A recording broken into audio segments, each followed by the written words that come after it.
pada saat rumah lu serahin itu nilai uang yang sudah masuk ke rumah itu nggak sedikit kan? Oh, itu kalau cerita angka mungkin ratusan, Bang.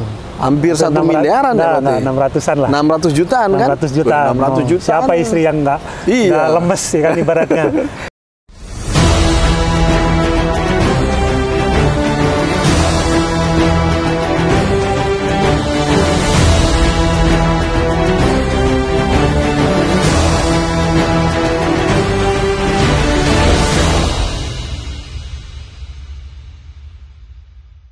Halo guys, Assalamualaikum warahmatullahi wabarakatuh. Waalaikumsalam warahmatullahi wabarakatuh. Siang ini kita nyantai di Bekasi. Mana, Mat? Santika Hotel. Santika Hotel. Nih guys, gue mau ngobrol-ngobrol sama Mas Rahmat. Katanya kemarin, sekarang kan PNS, Mat. Siap, Bang. Terus katanya ada cerita nih sebelum jadi PNS nih. Gimana nih ceritanya nih? Lu layar berapa lama? Layar saya 9 tahun, Bang. 9 tahun. 9 tahun dari 2009 sampai 2018. 2009 sampai 2018. Ya, 2018 itu langsung nyoba ada kepikiran karir ke darat, Bang. Jadi, wah, dari 2018 tuh kebetulan istri lagi hamil kan. Saya bilang udah capek nih belayar nih. Ya ini kan, baik, artinya kan mengambil sebuah keputusan besar. Betul, nih. Ya. Nah, di kapal itu di perusahaan apa? Terakhir di offshore, di Jamil Offshore di Saudi. Jamil ya, Saudi. Jamil Offshore, Saudi. Wah, itu gajinya bukan lagi solar itu. Betul. Gaji dolar itu. Gajinya dolar per day, tapi tingkat pressure-nya juga tinggi, Bang. Tinggi. Betul. Jadi di sana nggak ada entertainment apa-apa, semua padang pasir semua tuh. Gue denger tuh kalau yang di offshore gitu emang bener katanya. Jadi pagi sampai siang itu running kapal.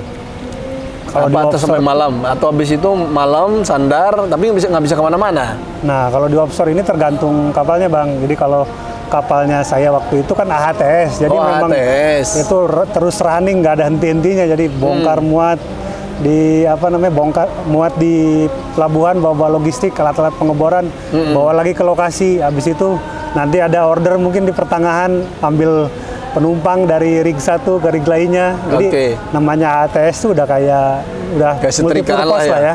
Multipurpose kapal, jadi bisa running cargo, bisa rig move, bisa bawa penumpang, bisa juga sebagai kapal patroli gitu. Namanya ATS dia multifungsi lah. Iya. Nah, ini yang menariknya nih. Katanya kan lu meninggalkan gajian ribuan dolar tuh ya, ribuan dolar, terus sampai lo katanya merelakan rumah yang harga ratusan juta. Nih. Ini demi mengambil sebuah keputusan besar nih. Gimana sih ceritanya? Ceritanya begini, Bang. Jadi memang saya perhatikan tuh kontrak saya dari bujang sampai mau lahir anak kedua itu makin pendek, Bang. Jadi bujang saya extend sampai 14 bulan. 14 bulan? Iya, jadi kontrak 10 bulan saya extend karena mikirnya waktu itu memang ada tujuan beli properti lah ya, untuk persiapan nanti nikah. Alhamdulillah tuh di kontrak pertama. Kontrak kedua sama persiapan, targetnya mau nikah sama sekolah. Nikah sama sekolah. Betul, jadi makanya lama juga tuh sampai 14 bulan. Nah, habis itu nikah, setelah nikah itu dapat kontrak makin pendek, Bang. Jadi yang biasa 10 bulan dapat di perusahaan waktu itu kontainer di Belanda cuma 6 bulan. 6 bulan doang? Jadi pada saat 2 bulan nikah saya tinggal, Bang, istri. 2 bulan langsung tinggal. Ini habis sesar nih, habis biaya banyak, udahlah saya berangkat lagi lah. Oh, habis lahiran? Enggak, habis nikah. Oh, habis nikah? Habis nikah saya tinggal. Kontrak 6 bulan. Pulang alhamdulillah udah 7 bulan istri. Oh, gitu. Nah, habis itu lahiran anak pertama, kontraknya makin pendek, jadi saya nyoba di offshore. Oh, di offshore. Nah, pendeknya itu berapa bulan? Sebulan? 100 hari. Oh, 100 hari di kapal, 100 hari off. 100 hari off. Ya. Oh, itu 100. Tapi bisa lebih cepat lagi kalau memang mau. Tapi itu gaji jalan nggak? Gaji enggak. Oh, nggak jalan. Gaji enggak, kebetulan nggak jalan, jadi pas on board aja dapat. Nah, setelah itu dalam 100 hari itu saya mikir nih, udah anak yang kedua kan mau lagi hamil kan. Tadi kan anak pertama saya tinggal. Nah, setelah itu saya mikir lah, kayaknya udah berat nih, kasihan istri juga. Iya. Kita tinggal terus. Apalagi di darat ada yang nawarin kebetulan, abang kelas di kantor. di kantor. Udah lu Mat, katanya nggak usah belayar nih, kita bangun manning aja sama gua gitu. Ya udah, saya ikut itu waktu itu. Udah, saya siap, saya bilang gajinya berapa. Cukup lalu buat di darat. Padahal bosnya saya nggak tahu bahwa saya punya cicilan tadi itu sambil rumah itu. Iya. Ya mungkin karena dengan sisa dari belayar masih cukup untuk nutupin cicilannya. Tapi pada saat bulan tertentu di mana ini, ngomonglah saya sama bosnya, bos, saya bilang, saya izin mau belayar nih karena tabungan udah tipis, anak mau lahiran, dan kebetulan ada cicilan. Cicilan gitu bang, apa namanya, rumah, saya bilang. Cicilan apa rumah? Berapa? Ya sekitar, kalau US mah sekitar berapa berarti kalau 10 juta lah, 10 juta berapa? 10 juta itu ya kalau US sekarang mungkin 900 US lah. 900 US. 900 US lah. Waduh, kok gede sekali kamu, katanya. Iya, saya bilang waktu berlayar saya masuk, mampu sir, tapi kalau saya di darat terus di sini, waduh, nggak kuat kayaknya lah. berat nih, istri mau lahiran. Bos mungkin mikir-mikir sama direktur waktu itu. Gimana ini, kita rilis si Rahmat apa pertahanin, ningkatin gajinya. Ningkatin gajinya. Mungkin direktur sama CEO waktu itu, orang Korea itu ngomong. Habis itu saya dipanggil. Udah, katanya, kamu jangan belayar, saya terima kebutuhan kamu, saya cukupin kebutuhan kamu, tapi syaratnya kamu di sini. Nah itu saya langsung nggak pikir panjang, udah saya terima, gaji didobelin sama, dan alhamdulillah cukup bang untuk nyicil rumah. Nah, jalanlah itu 6 bulan lah. 6 bulan udah enak lah, bisa nutup lah ya. Bisa nutup cicilan, masih bisa walaupun nutup. bisa untuk makan juga. Dan serunya bang, saya kan perjalanan dari Cilengsi ke Kelapa Gading itu 55 kilo. Buset. PP berarti kan 110. 110. Itu tiap hari. Tiap hari? Iya. Nah, berarti itu dari Senin sampai Jumat? Sampai Jumat. Jumat kadang ada beberapa owner tuh yang libur, jadi kita Sabtu kadang masuk buat interview. Iya. Nah itulah perjuangan kan. Nah sambil di situ saya berarti lu berapa hari sekali masuk bengkel itu? 2 minggu sekali ganti oli. Ganti oli. Jadi motor itu 110 kilo setiap hari, makanya gila, perawatannya harus benar-benar. Iya. Dan saya ninggalin anak tuh dalam keadaan tidur, pulang udah tidur juga. Nah itulah yang cuman bisanya Sabtu Minggu terobati lah. Iya. Terobati, bisa ketemu sama keluarga seperti itu. Nah ceritanya kok lu sampai memutuskan masuk PNS, terus katanya lu tadi menyerahkan rumah lu yang harga ratusan juta, itu gimana? Nah, jadi pada saat 6 bulan di situ saya kerja di crewing itu, kebetulan istri dengar informasi ada pembukaan CPNS, Bang. Oh, oke. Saya bilang lah ke istri, waduh saya nggak bisa mah. Ini lagi kantor lagi banyak-banyaknya nih, naikin kru. Sibuk juga, banyak ini. Coba ya, katanya, mungkin rezekinya, mungkin yang terbaik. Dengar istri begitu ya, kita istilahnya mikir 2 kali juga. Mau nggak mau kan harus izin atasan. Iya. Saya nggak mau tes diam-diam cuti untuk ikut hanya tes PNS. Saya nggak mau. Saya bilang saya beli baik per-peran.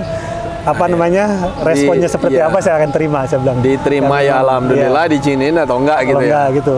Nah, bilanglah saya sama direkturnya dulu. Bang, saya bilang izin nih. Saya kebetulan mau nyoba ini. Gimana? Di perhubungan. Lumayan katanya itu, saingannya banyak yang daftar. Ya bilang ini juga ini coba-coba aja bang, bilang apa istilahnya biar ada challenge-nya lah gitu kan. Siapa tahu rezeki gitu ya. Siapa tahu rezeki, kalau memang rezeki ya terus di sini kan. Iya. Nanti juga saya mau ngadep CEO, saya bilang. Nah, ngadep lah saya CEO-nya. CEO-nya. Wah, bisa kamu katanya tes begitu. Prospeknya gimana? Saya bilang prospeknya ya biasalah jadi pegawai pemerintah, saya bilang. Iya. Ya udah katanya lanjut katanya.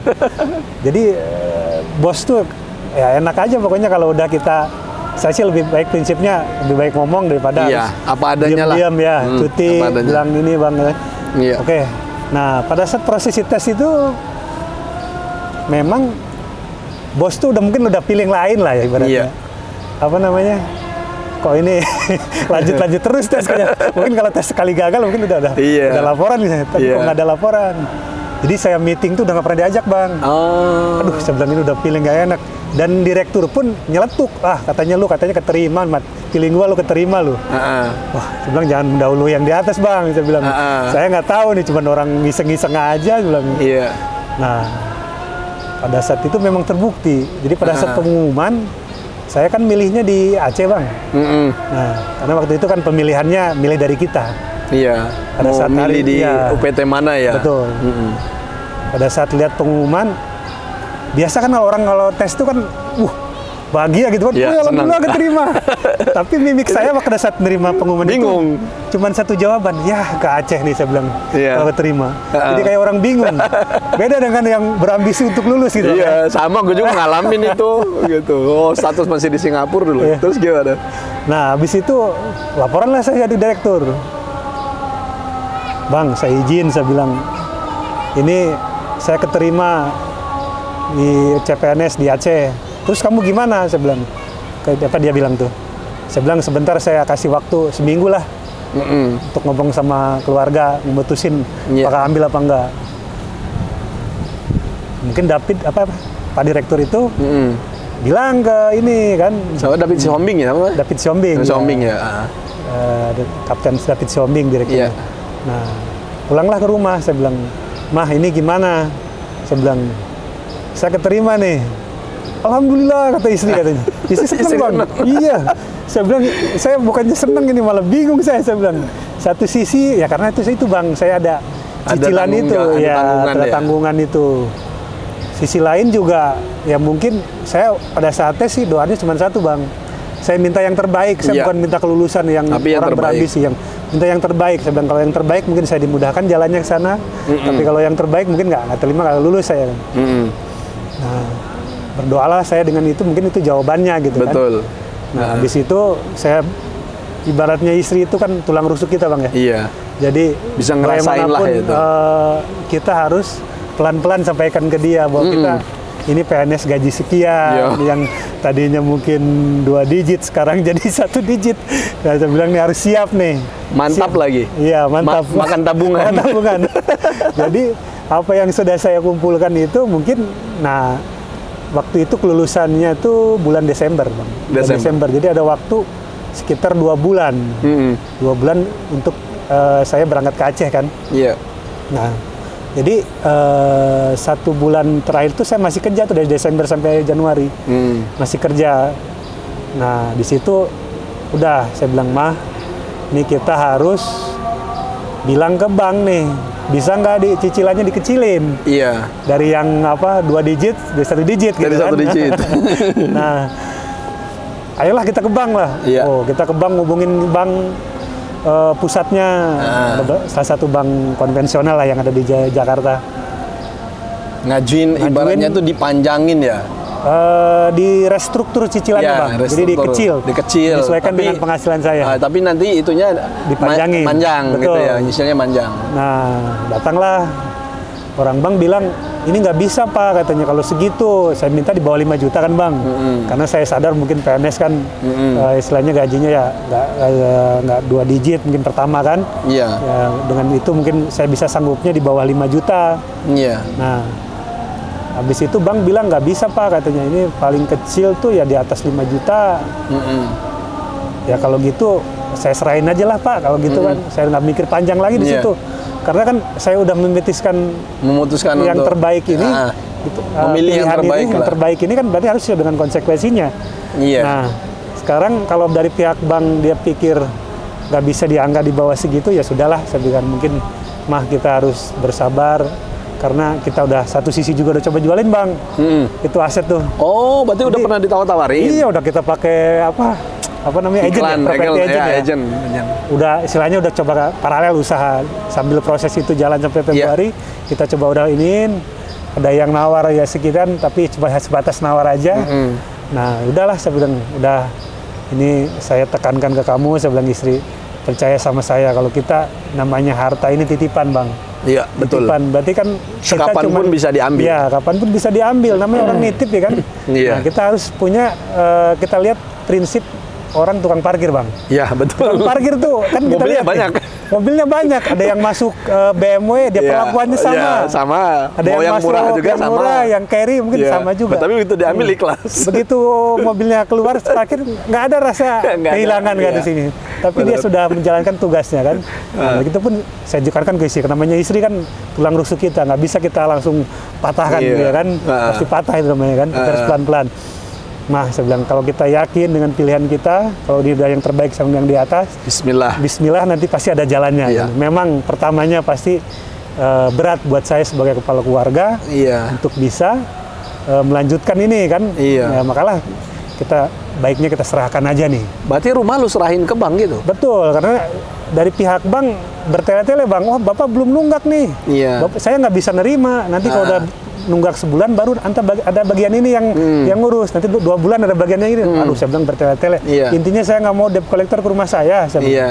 Saya pengen ke Aceh, gaji saya mungkin di angka sekian, saya sanggupnya sekian, kalau nggak bisa direstrukturisasi, udah saya serahin, saya bilang terserah Iya. Bang mau dijual, Atau mau dilelang, apa mau ya? dilelang seperti apa, ya syukur ada buat saya, kalau enggak Iya. ya udah saya niatnya seperti itu. Dan jangan sampai ada debt collector ke rumah saya, itu aja pesan saya. Iya. Karena saya ninggalin ke Aceh, ninggalin keluarga di Jakarta gitu kan. Iya. Nah, tapi kondisinya, Mat, Ya. pada saat rumah lu serahin itu nilai uang yang sudah masuk ke rumah itu nggak sedikit kan? No, itu kalau cerita angka mungkin ratusan Bang. Hampir 1 miliaran ya berarti? 600-an lah. 600 jutaan kan? 600 jutaan. 600 jutaan. Siapa istri yang nggak lemes ya kan ibaratnya. Tapi kan aset yang kemauan udah istri dikumpulin. juga kan tadi? Maksudnya apa? Kemauan istri juga untuk masuk PNS. Nah, itu dia. Iya, Kan dilema kan. bingungnya saya bilang. kan di situ kan? Kalau memang kita cari yang terbaik, ya memang Iya. harus konsekuensi, ada yang dikorbankan ya kan. Nah, pilihan kita mengorbankan ya kita lepas. Semua cara udah kita coba lewat Iya. property agent, lewat kita pasang plang dijual, tapi kan ya memang mungkin zamannya lagi susah pada saat waktu itu. Untuk dalam penjualan properti lagi lesu mungkin Bang, ya. Lagi lesu, ya, Nah, betul. jadi ya memang jalannya sudah harus kita serahkan gitu kan. Iya. Udah habis itu kita datangin kantornya, banknya, bikin surat pernyataan bahwa saya menyerahkan. Nanti Menyerahkan kalau memang rumah. ada dilelang atau apa, kita siap nerima lebihnya ataupun bagi hasilnya seperti apa. Dan sampai sekarang pun nggak ada dihubungi pihak bank, apa istilahnya udah laku apa belum. Iya. Cuman yang jadi saya suka ngusap hati itu ya sebagai manusia normal walaupun Iya. saya sudah ikhlas. Iya. Kebetulan rumah saya yang satu lagi itu kan lewat perumahan rumah daerah itu. situ, daerah Cibubur situ. Jadi kan, aduh, itu kalau saya masih di situ mungkin nggak ke sana lah, jalannya Iya, langsung iya, belok nih. Apa udah laku apa belum ya rumahnya ya? Ada sisanya buat kita Bang Lam. nggak nyoba iseng lewat depan rumah gitu? Nah, itu yang saya tanyakan ke istri. Kalau saya sendiri pribadi, saya pengen sih sebenarnya, cuman pengennya Iya. ngajak istri, ayo mah kita lihat yuk, udah laku apa belum Iya, gitu kan. Iya. Kata istri nggak usah lah daripada kita Kepikiran sakit hati ya. lagi, kepikiran lagi, nggak bisa move on lagi. Iya. Seperti itulah. Nah, jadi inilah teman-teman ini kan ibaratnya kita sharing nih. Iya. Buat teman-teman yang masih berlayar, masih Iya. di kapal, sebenarnya mengambil keputusan yang besar itu kembali kepada kita. Betul. Iya kan? Nah, berarti Rahmat tadi gaji terakhir, sorry nih Mat, Ya. berapa ribu? Gaji terakhir tuh sekitar 4.000-an lah. Nah, 4.000, 4.000-an. bayangin aja 4.000 US dollar. Artinya kan kalau dirupiahkan sekitar 65 juta lebih lah. Segituan lah kurang lebih. Karena kos dolar 15.000 Betul. kan.